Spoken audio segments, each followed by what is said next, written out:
মানুষ ছোট হোক বা বড়, রাজা হোক বা দরিদ্র, সমস্ত মানুষের মধ্যে একটা সামঞ্জস্য থাকে। সমস্ত মানুষের কাছে তার প্রশংসা অত্যন্ত গুরুত্বপূর্ণ। সে খুবই প্রসন্ন হয় যদি আপনি তার প্রশংসা করেন, কিন্তু আপনি যদি তাকে এটা বলেন যে এটা তোমার ভুল ছিল, তোমার কিছু খামতি ছিল, তখন সেটা সে মানতে রাজিই থাকে না। সব মানুষ এটা শুনতে পছন্দ করে যে সে যেটা করেছে সেটাই সর্বোত্তম। এবার আমি আপনাকে একটা কথা বলি, এ হলো নিন্দা, এ হলো প্রশংসা, আর এই হলো সত্য, যা সবার থেকে উচ্চস্থানীয়। সেই জন্য মানুষ আয়না দেখে। আয়না তাকে তার সৌন্দর্য দেখায় না, তাকে দেখায় যা সত্য, যাতে মানুষ আরো সুন্দর হওয়ার চেষ্টা করতে থাকে। তাই আয়না অত্যন্ত গুরুত্বপূর্ণ সত্যকে জানার জন্য। জীবনে নিন্দুকের মাহাত্ম্য প্রশংসকের মাহাত্ম্যের থেকে অনেক বেশি। কেন? কারণ তারা আপনাকে আপনার খামতি দেখায়, আপনার ভুলগুলো বুঝিয়ে দেয়, আপনাকে একটা সুযোগ দেয় নিজেকে শুধরে নিতে, নিজেকে আরো শ্রেষ্ঠ করে তুলতে, যা প্রশংসক করতে পারে না। তাই জীবনে যদি কখনো নিন্দা করা হয়, তাকে ভালোবেসে গ্রহণ করুন, ধন্যাত্মক রূপে গ্রহণ করুন। যদি নিজেকে কোনো শিক্ষা দেওয়া সম্ভব হয় তাহলে অবশ্যই দিন। দেখবেন মন প্রসন্ন হয়ে বলবে, রাধা রাধা।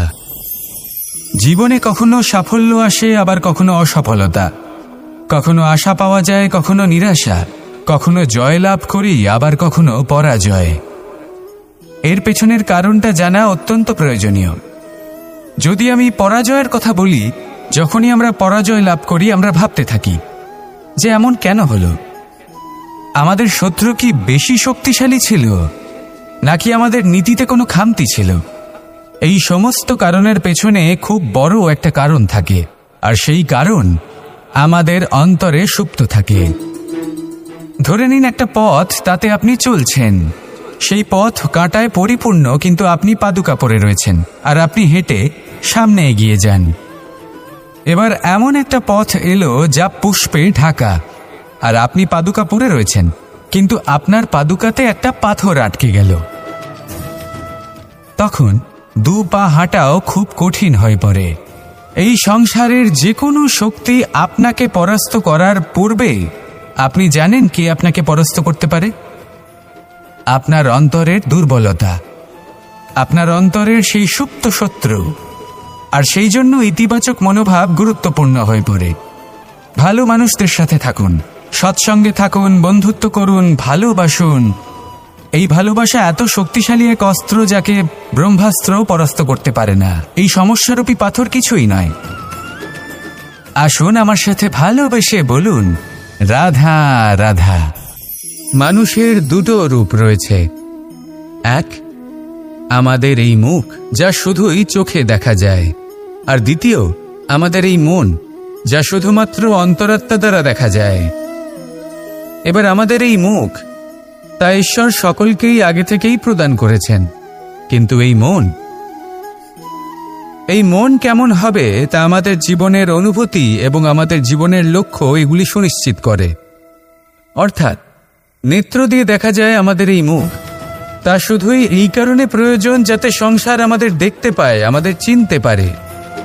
কিন্তু যদি এই সংসারে আপনি প্রকৃত অর্থে মান সম্মান লাভ করতে চান, তাহলে নিজের অন্তরাত্মাকে আপনাকে বিকশিত করতেই হবে।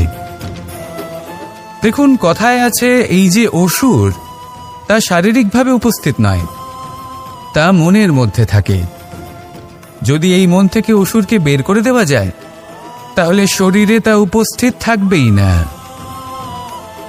তাই মনকে শুদ্ধ করুন আর আমার সাথে ভালোবেসে বলুন, রাধা রাধা।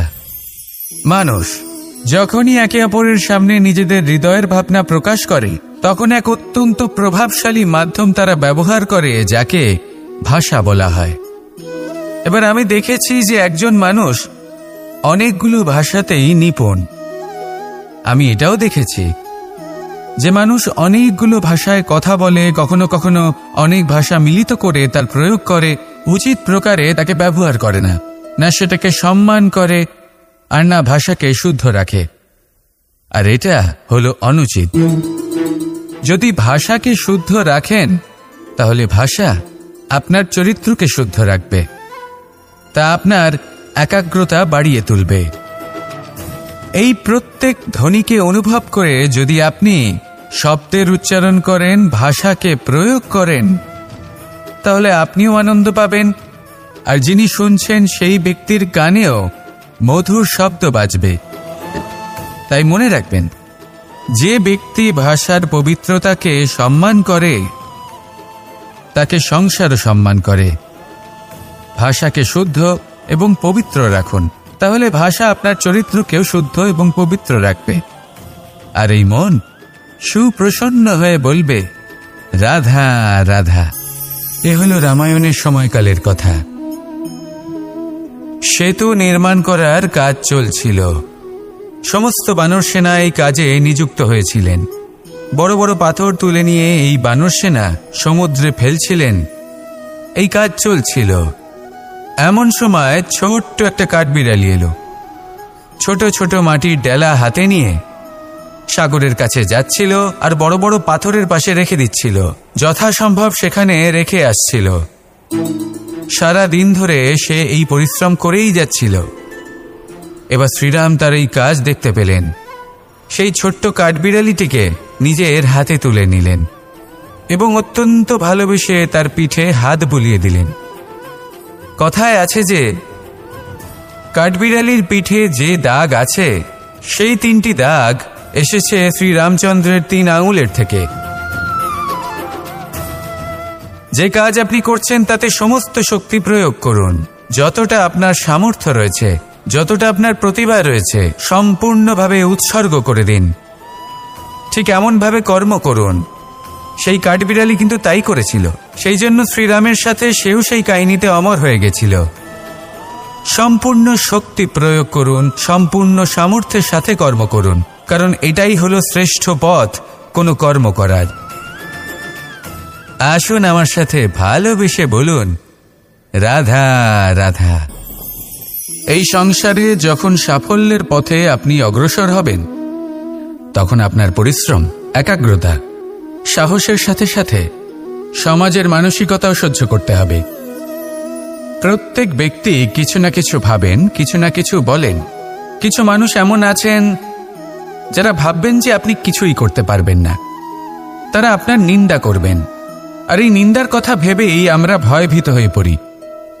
সেই কারণে নিজেদের আশা, নিজেদের বিশ্বাস হারিয়ে ফেলি।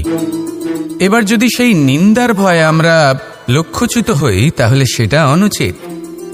সেই জন্য জীবনে শুধু পরিশ্রম করতে থাকুন, সামনে এগোতে থাকুন। যেই দিন আপনি আপনার লক্ষ্য লাভ করবেন, সেই প্রত্যেক ব্যক্তি যারা নিন্দা করছিলেন তাদের দৃষ্টি আপনা থেকেই পাল্টে যাবে, ঠিক কিনা? এই সংসারকে যা প্রাণ চায় তাই বলতে দিন। যদি আপনি কারোর কথা শুনতে চান, তাহলে নিজের অন্তরের কথা শুনুন। সেটাই আপনাকে উচিত পথে নিয়ে যাবে। সামনে অগ্রসর হতে থাকুন, পরিশ্রম করুন। এমন একটা দিন আসবে যেদিন এই নিন্দুক ব্যক্তিরা আপনার লক্ষ্যপ্রাপ্তির উদাহরণ সবাইকে দেবে।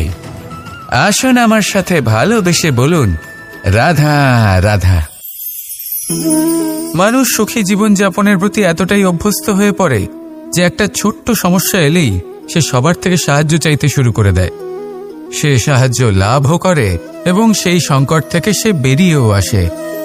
কিন্তু এই সাহায্য কিছু মুহূর্তের, আর কিছু মুহূর্তের হলো এই দুঃখ। এই 2 মুহূর্তের সাহায্যের জন্য আজীবন আপনি তার কাছে ঋণী হয়ে থাকেন। আর মানবিকতার খাতিরে আপনার মনে কৃতজ্ঞতা জেগে ওঠে। আর সেই কৃতজ্ঞতা বোধ হলো যে আপনি কখনো সেই ব্যক্তিকে ছাপিয়ে যেতেই পারবেন না। সেই জন্য জীবনে সবসময় চেষ্টা করবেন নিজেকে প্রস্তুত রাখতে সেই সব সমস্যার জন্য, সেই সব বাধার জন্য যেগুলো আপনার জীবনে আসতে পারে। ততক্ষণ সাহায্য চাইবেন না যতক্ষণ না অন্য কোনো পথ না থাকছে। সাহায্য চাওয়া অনুচিত নয়, কিন্তু সাহায্য চাইলে এবং সাহায্য পেলে আপনি আজীবন কৃতজ্ঞ এবং ঋণী হয়ে থাকবেন। আর তারপর একদিন আপনি পরিবর্তন দেখতে পাবেন। যে কিভাবে আপনি ছোট ছোট সমস্যার জন্য সাহায্য না চেয়ে বড় বড় সমস্যার সম্মুখীন হতে প্রস্তুত হয়ে গেছেন। এটাই হলো সংসারের নীতি। এটাই পালন করুন আর আমার সাথে ভালোবেসে বলুন, রাধা রাধা। এমন অনেক মানুষ আছেন যারা আমাকে ভগবানের পরিভাষা জানতে চান, যে ভগবান আসলে কি, তিনি কেমন। এবার দেখুন, ভগবান হোক বা আপনার স্বপ্ন হোক বা আপনার লক্ষ্য হোক না কেন, সেই লক্ষ্য তখনই পূর্ণ হয়, তখনই তাকে লাভ করা সম্ভব যখন আপনার দৃষ্টিভঙ্গি মঙ্গলময় হয়, যখন আপনি নিজে মনে করবেন যে আমি যেটা পেতে চাইছি তা শুভ। উদাহরণস্বরূপ, কোনো পাখিকে দেখুন, সে গাছের ডালে বসে এবং সেখানেই বিশ্রাম করে, কিন্তু পড়ে না। কেন? কারণ ওর বিশ্বাস যে যে শাখার উপরে ও বসে আছে সেটাই হলো ওর বাসস্থান। যদি আপনি বিশ্বাস করেন তাহলে আপনি পাথরের মধ্যেও ভগবান দর্শন করতে পারবেন। আর যদি বিশ্বাস না থাকে, তাহলে যদি ভগবান সামনে দাঁড়িয়েও থাকে তবেও আপনার বিশ্বাস হবে না। তাই বিশ্বাস করতে শিখুন। এই বিশ্বাসের আধারেই আপনি সেই সব কিছু পাবেন যা আপনি পেতে চাইছেন। আসুন আমার সাথে ভালোবেসে বলুন, রাধা রাধা। গুরু, যিনি পথ দেখান, আমাদের জীবনে অত্যন্ত গুরুত্বপূর্ণ, অত্যন্ত আবশ্যক। কিন্তু কিছু মানুষ মনে করেন যে গুরুর কোনো প্রয়োজন নেই, কারণ এই সমগ্র জ্ঞান মানুষের অন্তরেই নিহিত রয়েছে। এবার প্রশ্ন এটাই, যদি সমস্ত জ্ঞান মানুষের অন্তরে নিহিত থাকে তাহলে গুরুর কি প্রয়োজন? আর যারা আজ পর্যন্ত গুরুকে মেনে এসেছেন তারা কি অনুচিত করেছেন? এর উত্তর আমি আপনাকে দেব একটা উদাহরণ দ্বারা। একটা কাঠ যা জ্বলনশীল, জ্বলনের ঊর্জা তার অন্তরে নিহিত রয়েছে, কিন্তু তার জ্বলনের জন্য বাইরে থেকে একটা অনুঘটকের প্রয়োজন হয়। এই অনুঘটকই হলেন আপনার গুরু। উত্তাপ যা একটা কাঠকে জ্বালাতে পারে, সেই উত্তাপ হলো গুরুর প্রচেষ্টা। যদি সেই গুরুই না থাকে, তার প্রচেষ্টাই না থাকে, তাহলে সেই সমস্ত জ্ঞান যা মানুষের অন্তরে নিহিত তা ব্যর্থ হয়ে যাবে। যদি আপনার সাথে আপনার গুরু থাকেন, আপনার পথ প্রদর্শন করেন, আপনার অন্তরের জ্ঞানকে বাইরে নিয়ে আসতে পারেন, তাহলে তাকে সম্মান করুন আর আমার সাথে ভালোবেসে বলুন, রাধা রাধা। असतो मा सद्गमय, तमसो मा ज्योतिर्गमय, मृत्युर्मा मृतंगमय। জ্ঞান সেটাই যা অসত্য থেকে সত্যের পথে চালিত করে। প্রকাশ সেটাই যা অন্ধকার থেকে আলোর পথে নিয়ে আসে। জীবন সেটাই যা মৃত্যু থেকে অমরত্বের পথে নিয়ে যায়। এবার এই তিনটে, জ্ঞান, জীবন এবং প্রকাশ, একই রকম। শূন্য থেকে এর উৎপত্তি হয় এবং আস্তে আস্তে আপনার জীবনে বিস্তার লাভ করে। এবার আমরা এটাই ভাবি যে কেমন করে এই তিনটিকে আগলে রাখা যায়। এর উত্তর হলো, এদের আগলে রাখার প্রয়োজনই নেই, ভাগ করে দিতে হবে। কোনো বৃক্ষকেই দেখে নিন, একটি বৃক্ষ অনেক বছর ধরে বেঁচে থাকে। কেন? কারণ সে ভাগ করে দিতে জানে। সে নিজের বীজ ছড়িয়ে দেয়, এই ধরিত্রীতে দেয়, সেই বীজ যা অঙ্কুরিত হয়ে এক নতুন বৃক্ষকে জন্ম দেয়। শুধু ছড়িয়ে দিয়ে একটি বৃক্ষ জীবন দান করতে পারে। যদি কোনো ব্যক্তি জ্ঞান ছড়াতে শিখে যান, যদি প্রকাশ, আলোর কিরণ ছড়িয়ে দিতে শিখে যায়, কোনো ব্যক্তি তার জীবনের সুখ ছড়িয়ে দিতে শিখে যান, তাহলে তিনি মৃত্যুর পরও মৃত হন না। এই ভাগ করে দেওয়ার সুখটাই কিছুটা আলাদা। এই সুখ অনুভব করুন আর আমার সাথে ভালোবেসে বলুন, রাধা রাধা। আপনি কখনো কোনো সরোবরের দিকে তাকান, যার জল হলো শান্ত, স্থির। আপনি স্পষ্ট দেখতে পাবেন সেই সরোবরের তলদেশে কি রয়েছে। তাতে সাঁতরে বেড়াচ্ছে সুন্দর মাছ, চকচকে কিছু পাথর, স্বর্ণরূপী বালি, সবই আপনি দেখতে পাবেন। কিন্তু যখনই আপনি একটা ছোট্ট পাথর তুলে সেই জলে ছুঁড়ে ফেলবেন, তখন সেই জল বিচলিত হবে। আর সেই স্পষ্টতা ন্যূনতম হয়ে যাবে। তারপর কিছুই স্পষ্টভাবে দেখা যাবে না। এই ঘটনা মানুষের সাথেও ঘটে। মানুষ যদি বিচলিত হয়ে পড়ে, তখন সে বুঝতে পারে না যে বর্তমানে কি হয়ে চলেছে আর ভবিষ্যতে কি করা উচিত। কিন্তু সেই মানুষ যদি শান্ত থাকেন, স্থির থাকেন, ধন্যাত্মক থাকেন, তাহলে নিশ্চিত রূপেই বুঝতে পারবেন যে বর্তমানে কি করতে হবে আর ভবিষ্যতে কি করতে হবে। তাই নিজের মধ্যে সেই স্থিরতা আনুন, সেই ধৈর্য ধরুন, নিজেকে শান্ত রাখুন আর সবার মধ্যে ভালোবাসা ছড়িয়ে দিন। এই মন প্রসন্ন হয়ে বলবে, রাধা রাধা।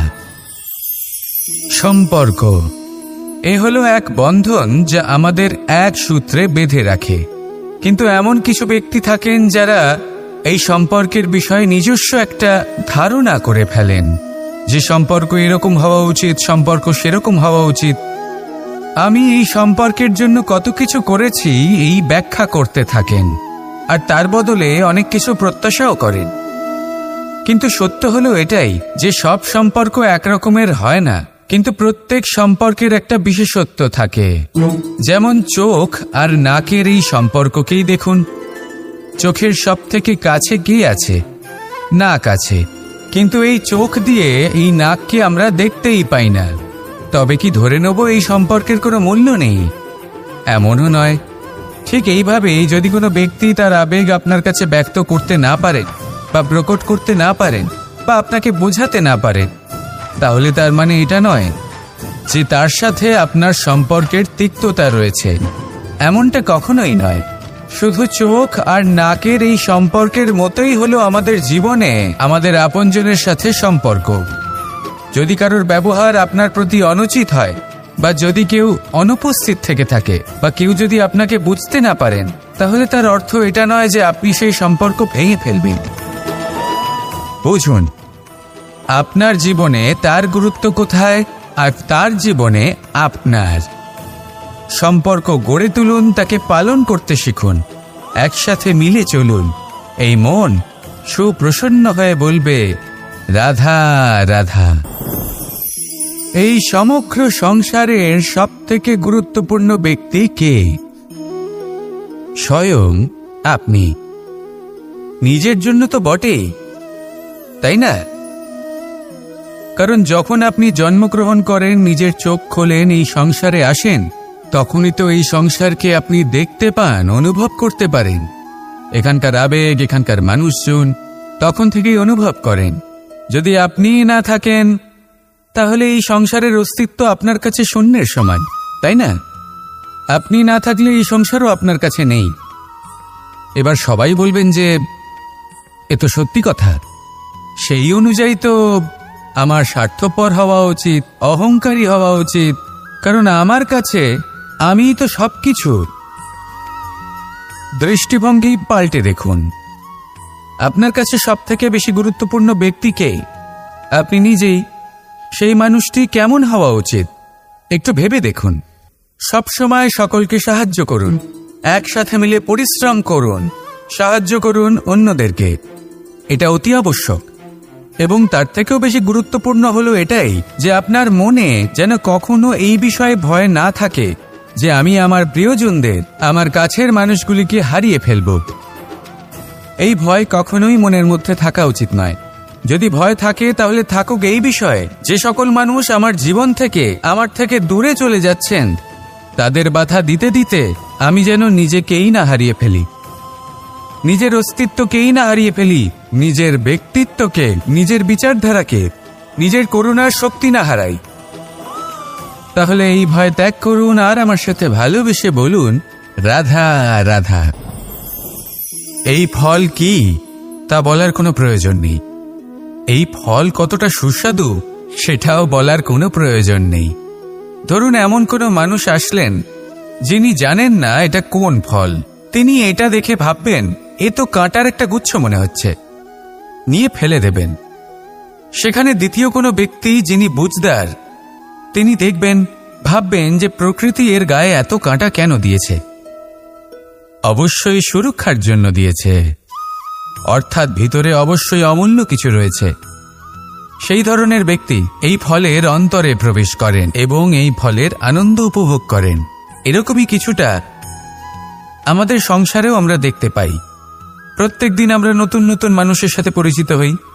এমন কিছু ব্যক্তি থাকেন যাদের সাথে প্রথম আলাপের পর আমাদের এটা মনে হয় যে এই ব্যক্তিকে দেখে একটু রাগী ব্যক্তি মনে হচ্ছে, বড়ই অহংকারী বোধ হচ্ছে, উদ্ধত মনে হচ্ছে। বেশিরভাগ মানুষ প্রথম আলাপের পরে তাদের সাথে দূরত্ব বজায় রাখবেন, কিন্তু যিনি বুঝদার ব্যক্তি তিনি ভাববেন যে এই ব্যক্তি এমন কেন করছেন। হয়তো সুরক্ষার খাতিরে এই ব্যক্তি নিজেকে এরকম করে তুলেছেন যাতে অন্য কোনো ব্যক্তি এসে ওনার সময় নষ্ট না করেন, ওনার আবেগের সাথে ছলনা না করেন, খেলা না করেন। হয়তো অতীতে এমন কোনো ঘটনা ঘটেছে যার জন্য এই ব্যক্তি কিছুটা এরকম হয়ে গেছেন। এমনই একজন ব্যক্তি সেই ব্যক্তির মনের গভীর পর্যন্ত পৌঁছতে পারেন আর সেখান থেকে শুভ গুণগুলিকে বাইরে বের করে আনতে পারেন। এরকমই ব্যক্তি হয়ে উঠুন, এমন বুঝদার ব্যক্তি হয়ে উঠুন যিনি সামনের ব্যক্তির খারাপ গুণগুলিকে অবহেলা করে হৃদয়ের অন্তঃস্থল থেকে শুভ গুণগুলিকে প্রকাশিত করে এবং সেই ব্যক্তিকে দেখাতে পারে। এমন ব্যক্তি হয়ে উঠুন যিনি নিজের জীবনকেও সফল করে তোলেন এবং অন্যের জীবনকেও। আসুন আমার সাথে ভালোবেসে বলুন, রাধা রাধা। আমি জীবনে অনেক ভালো মানুষের সংস্পর্শে এসেছি। এমন ব্যক্তি যিনি আজীবন জ্ঞান লাভ করে থাকেন, পড়তেই থাকেন, পড়তেই থাকেন, জ্ঞান অর্জন করতেই থাকেন, অত্যাধিক জ্ঞান অর্জন করতে থাকেন। কিন্তু এইটুকুই কি যথেষ্ট? ধরে নিন কোনো ব্যক্তি শিল্পকলার বিষয়ে অনেক বই পড়ে ফেলেছেন, কিন্তু কখনো শিল্পকর্মই করেননি। তাহলে সেই জ্ঞানের কি লাভ? কোনো লাভ নেই। এবার এটাই আমাদের জীবনে শেখা প্রয়োজন। আমরা জ্ঞান অর্জন করি কিন্তু তা যাপন করি না, তা কর্মজীবনে প্রয়োগ করি না। তাহলে এতে কি লাভ হবে? জ্ঞান আছেই সেই জন্য যাতে আমরা জীবনকে আরো শ্রেষ্ঠ করে তোলার জন্য তাকে প্রয়োগ করি। এই জ্ঞান এবং কর্মের একসাথে পথ চলাটাই আবশ্যক। তবেই এই জ্ঞান অভিজ্ঞতায় পরিণত হবে। আর অভিজ্ঞতা দ্বারা যে জ্ঞান লাভ হয় সেটাই সবথেকে বেশি গুরুত্বপূর্ণ, সেটাই হলো সবথেকে বেশি লাভদায়ক। সেই জন্য শুধু জ্ঞান অর্জন করবেন না, তাকে প্রয়োগ করুন, তাকে কর্মজীবনে প্রয়োগ করুন, জীবনকে আরো শ্রেষ্ঠ করে তুলুন। আর আমার সাথে ভালোবেসে বলুন, রাধা রাধা। এটা হলো একটা সাদা পাতা। এবার এতে আমি যাই লিখব সেটাই এর অস্তিত্ব হবে। এতে আমি প্রেমের কিছু কথা লিখে একে প্রেমপত্র বানিয়ে তুলতে পারি। মাতা পিতার জন্য একটা শুভ সংবাদ লিখতে পারি। শত্রুর বিষয়ে সতর্ক করব বলে সেনাকে একটা সংবাদ লিখতে পারি। দ্বারকাবাসীর জন্য কোনো সংবাদ পাঠাতে পারি। যাই লিখব এই পত্র সেটাই হয়ে উঠবে। সেই রকমই হলো আমাদের জীবন। আমরা যেমন কর্ম আমরা করব, আমাদের অস্তিত্ব এবং ব্যক্তিত্ব ঠিক তেমনই হয়ে উঠবে। যদি আপনি একটা অসাধারণ, উজ্জ্বল এবং সম্মানজনক জীবনযাপন করতে চান, তাহলে তার একটা রহস্য আপনাকে বলি। যেমন কথন হবে, কর্ম তেমন হবে। অর্থাৎ যতটুকু বলেছেন ততটুকুই করুন, আর যতটুকু করেছেন ততটুকুই বলুন। এই একটা নিয়ম যদি আপনারা পালন করেন, তাহলে এই সংসারের সমস্ত পণ্ডিত আপনাকে অবশ্যই সম্মান করবেন। তাহলে এটাই করুন আর আমার সাথে ভালোবেসে বলুন, রাধা রাধা। বিন্দু বিন্দু জলেই সাগর নির্মাণ হয়। এবার এই কথা আমরা সকলে জানি। আপনি কি এই কথাটা জানেন যে ছোট ছোট সুখের দ্বারাই বড় সুখ লাভ করা যায়? একজন বাবাকে দেখুন, সন্তানের জন্ম থেকে তার যুবক হওয়া পর্যন্ত তার সাথে ছোট ছোট সুখ যাপন করেন। এই ছোট ছোট সুখগুলি তাদের প্রেমের সম্পর্কে গভীরতা নিয়ে আসে এবং প্রেমের এই গভীরতা তাদের জীবনে বড় সুখ নিয়ে আসে। এটা ঠিক সেই রকম যেরকম বিশাল এক সমুদ্রে, গভীর এক সমুদ্রে অমূল্য রত্ন খুঁজে পাওয়া যায়। এটাও ঠিক সেই রকমই। সেই জন্য জীবনে বড় বড় সুখের খোঁজ করতে গিয়ে সময় নষ্ট করবেন না। এই যে ছোট ছোট সুখ আছে, এগুলোকে যাপন করা শুরু করুন। এগুলোর আনন্দ লাভ করুন, এগুলোরই উৎসব পালন করুন, প্রেমের গভীরতা বুঝুন, আর এই গভীর প্রেমে মন নিমজ্জিত করুন। তারপরে দেখুন এই মন আর এই জীবন সুপ্রসন্ন হয়ে বলবে, রাধা রাধা। মানুষের জন্ম কখনো তার ভবিষ্যৎ নির্ধারণ করতে পারে না। হ্যাঁ, ওর জীবনযাত্রা অবশ্যই সুখময় হতে পারে, নির্ভর করে যে ও কোন পরিবারে জন্ম নিচ্ছে, তার পরিবার পরিজন কে হন, তার মাতা পিতা কে হন, তাকে কেমন শিক্ষা দেওয়া হয়েছে, কেমন ভাবে পালন করা হচ্ছে। সে কিন্তু কুপাত্রও হতে পারে, আবার সুপাত্রও হতে পারে। কিন্তু সে চলে যাওয়ার পর এই সংসার তাকে মনে রাখবে নাকি না, আর যদি মনেও রাখে তাহলে কিভাবে মনে রাখবে, সেটা নির্ভর করছে তার কর্ম এবং তার নির্বাচনের উপর। ঠিক যেমন বর্ষার এই জলের ফোঁটা যখন মেঘ থেকে ঝরে পড়ে, তখন তার এই নির্বাচন হলো গুরুত্বপূর্ণ, কারণ তার নির্বাচন তার উপর নির্ভর করছে তার ভবিষ্যৎ কেমন হবে। ঝিনুকের মুখে পড়লে মুক্ত হয়ে ওঠে, সাপের মুখে পড়লে বিষ, আর যদি কোনো পাতায় পড়ে তাহলে শিশিরে পরিণত হয়। তাহলে কর্ম এবং নির্বাচন দুটি জীবনে গুরুত্বপূর্ণ। এদের বিষয় বিশেষ যত্ন নেবেন এবং আমার সাথে ভালোবেসে বলবেন, রাধা রাধা। আমাদের সকলের কাছে বৃক্ষ অত্যন্ত প্রিয়। আমরা সর্বদাই চাই এই বৃক্ষ যেন সবুজ থাকে, ফুলে ফলে ভরে থাকে, আমাদের ছায়া প্রদান করে, তা যেন সুস্থ থাকে, আমাদের ফল প্রদান করে। আর সেই জন্য আমরা প্রতিদিন সেই বৃক্ষকে জল প্রদান করি। কিন্তু কখনো ভেবে দেখেছেন যে জল তো আমরা বৃক্ষের গোড়ায় দিই, তারপরেও এই জল সেই বৃক্ষের প্রত্যেকটি পাতায় ঠিক পৌঁছে যায়? এটা কিভাবে সম্ভব? কিছুটা এরকমই হলো আমাদের কর্ম। যদি এই পৃথিবীতে থেকে শুদ্ধ মনে সৎকর্ম করেন, এই কর্ম সোজা ঈশ্বরের কাছে গিয়ে পৌঁছয়। যদি শ্রদ্ধা ভাব নিয়ে সমর্পিত হয়ে শুদ্ধ চিত্তে আপনি কাউকে সেবা করেন, তা সে মাতা পিতাই হোক, পরিবার হোক, গুরু হোক, পশুপক্ষী হোক বা সমাজ হোক, তাহলে সেটা সোজা ঈশ্বরের চরণে সমর্পিত হয়। সবসময় শুদ্ধ চিত্তে সমর্পিত হয়ে এবং মনে শ্রদ্ধা ভাব নিয়ে কর্ম করুন। ঈশ্বর নিজে থেকেই এর ফল আপনাকে প্রদান করবেন। আসুন আমার সাথে ভালোবেসে বলুন, রাধা রাধা। ইচ্ছে এবং চেষ্টা এই দুই মানুষের মধ্যে আছে, কিন্তু এই দুইয়ের মধ্যে সামঞ্জস্য থাকা খুব প্রয়োজন। আপনার যা ইচ্ছে সেটা পূর্ণ করার জন্য চেষ্টার প্রয়োজন তো অবশ্যই। আপনি যে স্বপ্ন দেখেন সেটা পূর্ণ করার জন্য নিদ্রা ত্যাগ করে চেষ্টা করা অত্যন্ত প্রয়োজনীয়, নয়তো এই স্বপ্ন কখনোই পূর্ণ হবে না। যদি আপনি কোনো প্রশ্নের উত্তর চান তাহলেও আপনাকে চেষ্টা করতেই হবে। জীবনে যদি সামনে এগোতে হয় তাহলে পাকে কষ্ট দিয়ে সামনে এগোতে হবে, চেষ্টা অবশ্যই করতে হবে। যদি আপনি চেষ্টা না করেন, পরিশ্রম না করেন, তাহলে এই সংসার আপনাকে পেছনে ফেলে সামনে এগিয়ে যাবে। নিজের ইচ্ছেগুলিকে মন থেকে বাস্তবে আনুন আর চেষ্টার দ্বারা তাকে সার্থক করুন। এই মন প্রসন্ন হয়ে বলবে, রাধা রাধা।